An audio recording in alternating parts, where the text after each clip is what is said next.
নমস্কার, আপনারা দেখছেন HR নিউজ 24, সত্যের লক্ষ্যে মানুষের পাশে।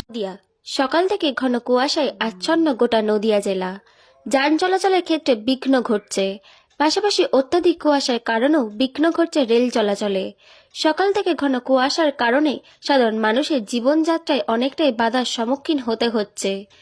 একদিকে যেমন সড়ক পরিবহন এবং রেল পরিবহনে বাধার সৃষ্টি হচ্ছে, অন্যদিকে নদী পারাপারের ক্ষেত্রেও ঘন কুয়াশার কারণে নদিয়া জেলার প্রত্যেকটি ফেরিঘাটে ফেরি চলাচল ব্যাহত হচ্ছে। পাশাপাশি এই ঘন কুয়াশায় ক্ষতি হচ্ছে কৃষকদের। বর্তমানে কৃষকদের চাষের জমিতে রয়েছে রবি শস্য ফসল চাষ। রবি শস্য চাষের ক্ষেত্রেই ঘন কুয়াশায় অত্যাধিক ক্ষতির সম্মুখীন হতে হয় কৃষকদের।